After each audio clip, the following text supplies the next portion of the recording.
Hello বন্ধুরা, কেমন আছো তোমরা সবাই? আশা করি তোমরা সবাই খুব ভালো আছো, আর আমিও খুব ভালো আছি। আর আমি ভালো থাকবো না, সামনে যে আমার পৃথ্বীরাজের কিন্তু অন্নপ্রাশন। তো যে কারণে কিন্তু বাড়িতে প্রচণ্ড কাজ, বুঝতেই পারছো বাড়িতে কোনো অনুষ্ঠান থাকলে মানে কত রকমের কাজ থাকতে পারে। যতই কাজ করছি কিন্তু কাজ কিন্তু ফুরোচ্ছেই না। তো দেখতে পাচ্ছ এখানে কিন্তু আমি জামা কাপড়গুলোকে সব বাইরে রেখে দিচ্ছি, সব কাচতে হবে বলে। আর তারপরে কিন্তু আমি বিছানাটাকে একটু ঝেড়ে শার্ট করে নিলাম। আর সামনে যেহেতু অন্নপ্রাশন, তো কি করব কি রাখবো ভেবে পাচ্ছিলাম না, মানে কাজ তো আমার ফুরাচ্ছিলই না।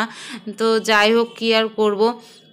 তো তারপরে কৃষের কিন্তু কিছু জিনিসপত্র ছিল, সেগুলো কিন্তু আমি রোদ্রে দিয়ে দিয়েছিলাম। তো যে জামা কাপড়গুলো আমি বাইরে বের করেছিলাম সেইগুলো কিন্তু কাছাকাছি করে নিচ্ছি। আর সামনে অন্নপ্রাশন, তো এবার আগে আগে কিন্তু আমি সমস্ত কিছু কেচে পরিষ্কার করে তুলে রাখছি। আর মানে কৃষ অন্যদিন চুপ থাকে, আর আজকে এত জ্বালাচ্ছে কি বলবো। ও তো একা থাকতেই চাইছে না। ওকে একবার নিচ্ছি তো তারপরে ওকে একটু দোলনাতে দিচ্ছি, ও থাকতেই চাইছে না। অন্যদিন কিন্তু চুপ করে থাকবে, অন্যদিন মানে বসে থাকবে, খেলা করবে, কিন্তু আজকে মনে হচ্ছে ও আমার কোল ছাড়া থাকছেই না।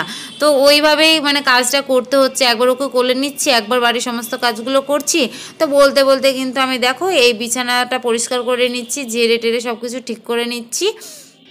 তোমাদের দাদাভাই থাকলে তো আমার কোনো অসুবিধাই হয় না, ওই তো পৃথ্বীরাজকে নিয়ে ঘুরে ঘুরে বেড়াই। তো ও আজকে নেই, যেই কারণে কিন্তু ওকে আমি দোলনাতে দিচ্ছি। আর আমার কিন্তু কাজ করতে একটু অসুবিধাই হচ্ছে, মানে ও তো থাকছে না, ও তো কান্না করছে।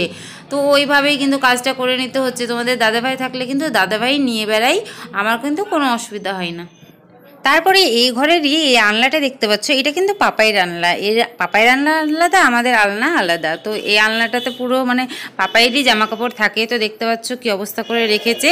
তো আমি কিন্তু ওর আলনাটা মানে ভালোভাবে গুছিয়ে নিচ্ছিলাম।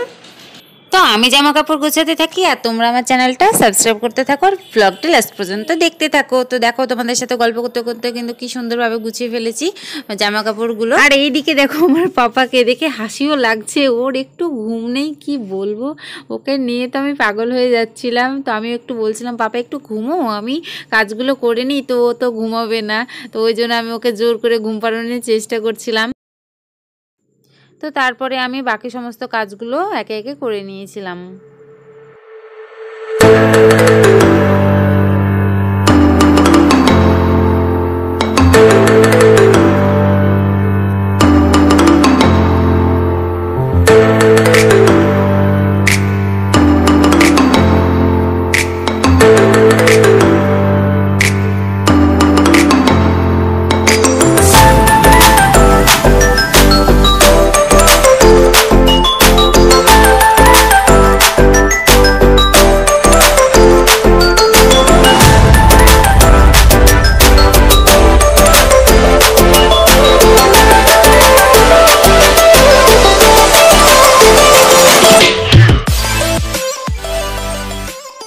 তো বাড়ির তো সমস্ত কাজ হয়ে গেছে। তো আমার মনে হলো হঠাৎ করে এই যে পুতুলগুলো আছে এগুলো পরিষ্কার করা দরকার। তো আমি মানে মাঝে মাঝে পরিষ্কার করি পুতুলগুলো। তো দেখতে পাচ্ছ এই পুতুলের মধ্যে কিন্তু ছোট্ট করে আমার পুতুলটাও আছে, এই যে পৃথ্বীরাজ বাবু।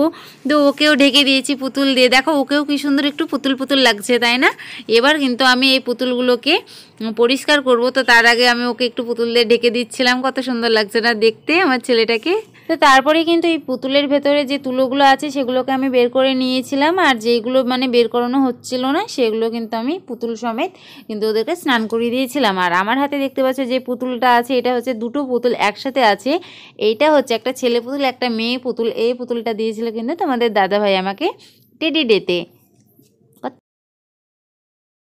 আর এইদিকে আমার পৃথ্বীরাজ দেখো এই পুতুলটাকে নিয়ে ও মানে কি করবে ভেবে পাচ্ছে না, একদিকে কান্নাও করছে। আর এইদিকে আমি পুতুলটাকে ভালো করে স্নান করিয়ে দিয়েছিলাম।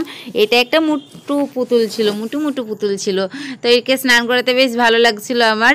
তো অনেক দিন স্নান করেনি, অন্নপ্রাশনে সবাই নতুন হবে, পুতুলগুলো নতুন হবে না, তাকে করে হয়। তাই এই পুতুলগুলোকে আমি সুন্দরভাবে পরিষ্কার করে নিয়েছিলাম।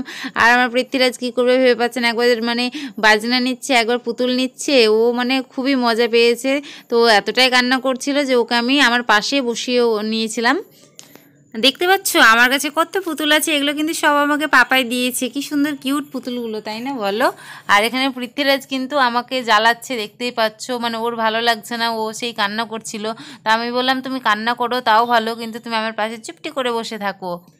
দেখো তোমাদের সাথে কথা বলতে বলতে কিন্তু আমি এতগুলো পুতুলকে সব স্নান করিয়ে দিয়েছি, এবার এদেরকে শুকোতে দিব। তো তারপরে আমি কিন্তু স্নান করে চলে আসলাম তোমাদের সামনে। আমার পৃথ্বীরাজকে দেখো, বাপরে কি খুশি আমার ছেলেটা। তো অন্নপ্রাশনের দিন যেহেতু বেশি দূরে নয়, কাছেই চলে এসেছে, তো তাই আমরা কিন্তু আজকে বাজার করতে যাব। তো কি কি শপিং করব সব কিছু তোমাদেরকে নেক্সট ব্লগে দেখিয়ে দেবো। আর দেখতে পাচ্ছ তোমাদের পৃথ্বীরাজ কিন্তু কত মানে নাচানাচি শুরু করে দিয়েছে। তো যাই হোক, ব্লগটি আর বেশি বড় করব না, আমি এই ব্লগটি এখানে এন্ড করে দিব। আর যারা আমার চ্যানেলে নতুন তারা আমার চ্যানেলটিকে অবশ্যই সাবস্ক্রাইব করে দিও আমার, আর আমার ছেলের নতুন নতুন ভিডিও দেখার জন্য। টাটা।